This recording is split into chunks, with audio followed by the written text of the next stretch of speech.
Shalom, Bapak Ibu, Saudara jemaat Tuhan yang diberkati oleh Tuhan dimanapun saudara berada. Hari ini saya menyampaikan renungan firman Tuhan dari jembatan yang baru di Kota Palu, yaitu jembatan Lalove Palu 5. Dari tempat ini saya ingin membagikan kebenaran firman Tuhan, dan kiranya Bapak Ibu Saudara semuanya bisa mendengarkan renungan ini dalam keadaan yang sehat, dalam keadaan yang kuat, dan selalu diberkati oleh Tuhan. Renungan firman Tuhan pada hari ini saya ambil dalam kitab Yunus pasal yang pertama, ayat yang pertama sampai ayat yang ketiga. Demikian bunyi firman Tuhan. Datanglah firman Tuhan kepada Yunus bin Amitai. Demikian, bangunlah, pergilah ke Niniwe, kota yang besar itu. Berserulah terhadap mereka karena kejahatannya telah sampai kepadaku. Tetapi Yunus bersiap untuk melarikan diri ke Tarsis, jauh dari hadapan Tuhan. Ia pergi ke Yafo dan mendapat di sana sebuah kapal yang akan berangkat ke Tarsis. Ia membayar biaya perjalanan, lalu naik ke kapal itu untuk berlayar bersama-sama dengan mereka ke Tarsis, jauh dari hadapan Tuhan. Kekasih Tuhan dimanapun saudara berada, hari ini kita akan mempelajari kebenaran firman Tuhan, dan topiknya adalah belajar dari pengalaman Yunus. Dalam hidup ini kita perlu belajar dari pengalaman, baik itu pengalaman pribadi kita sendiri ataupun pengalaman hidup orang lain.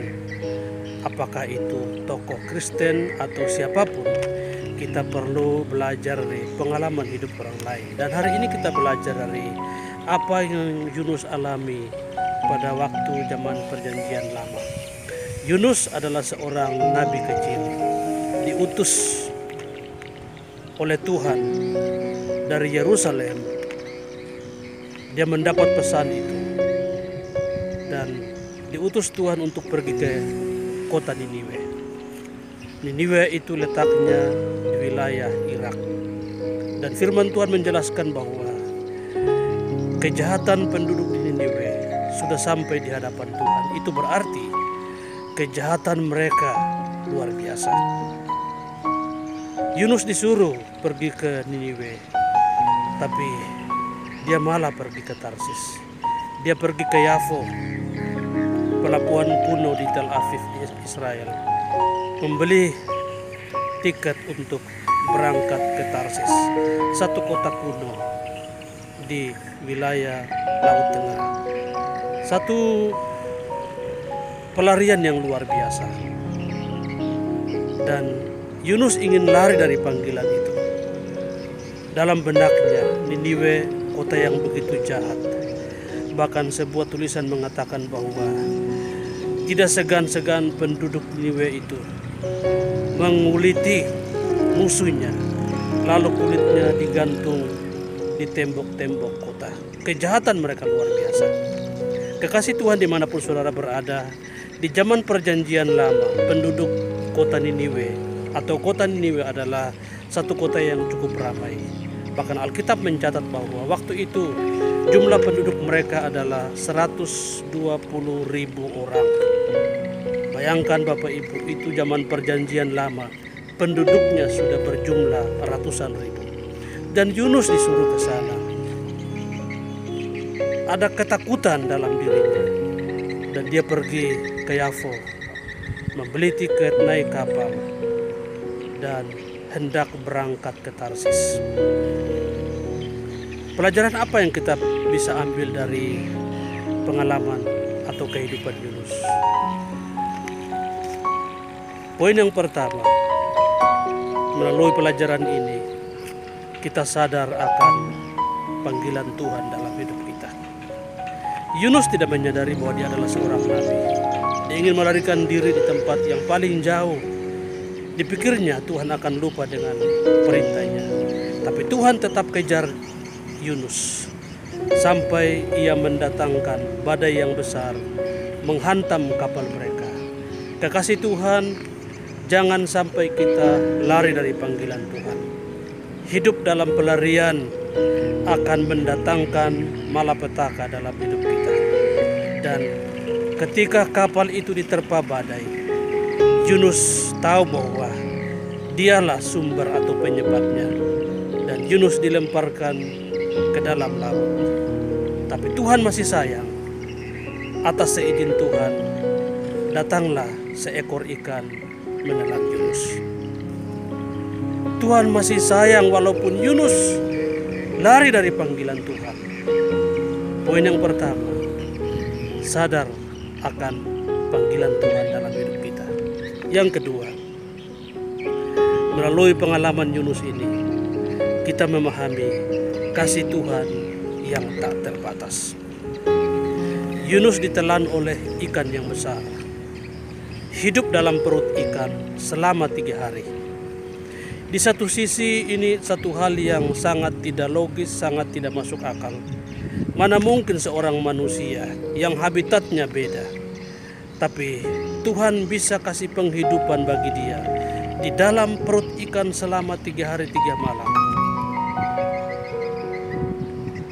Kasih Tuhan bagi kita luar biasa. Walaupun ini satu hal yang sulit dipahami, tetapi bagi Tuhan tidak ada yang mustahil. Kasih Tuhan tidak bisa dibatasi oleh ruang dan waktu. Dengan cara-cara yang ajaib, dengan cara-cara yang spektakuler, Yunus ditolong oleh Tuhan. Ketika Yunus berdoa minta pertolongan Tuhan, maka Tuhan memerintahkan ikan itu memuntahkan Yunus ke darat, dan Yunus menjadi pribadi yang diselamatkan oleh Tuhan. Sadar bahwa kasih Tuhan tak terbatas. Bagaimanapun keadaan kita, percayalah bahwa kasih Tuhan luar biasa bagi kita. Dan yang ketiga, yang terakhir, Tuhan memberi kesempatan kedua bagi Yunus.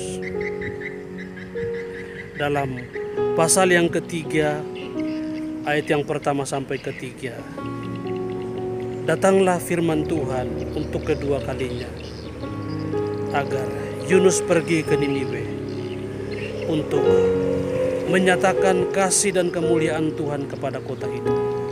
Dan Yunus mentaatinya. Dia pergi ke kota Niniwe. Dia memproklamirkan kuasa dan kemuliaan Tuhan. Dan kota Niniwe diselamatkan oleh Tuhan. Baik rajanya, penduduknya, sampai hewan dan binatangnya disuruh berpuasa. Dan Tuhan luputkan kota Niniwe. Tuhan batalkan rencananya untuk menjungkir balikan kota itu. Karena Yunus taat melakukan perintah Tuhan. Karena mendengar pesan yang Tuhan sampaikan melalui Yunus. Kekasih Tuhan dimanapun saudara berada, tidak ada satu hal dalam hidup kita mungkin bagi kita mustahil, tapi bagi Tuhan tidak ada perkara yang mustahil. Biarlah kebenaran firman Tuhan hari ini boleh menjadi berkat. Datanglah kepada Tuhan, ingatlah akan Tuhan, karena tanpa Tuhan kita tidak bisa melakukan apapun dalam hidup ini. Tuhan Yesus Kristus memberkati kita semua. Shalom.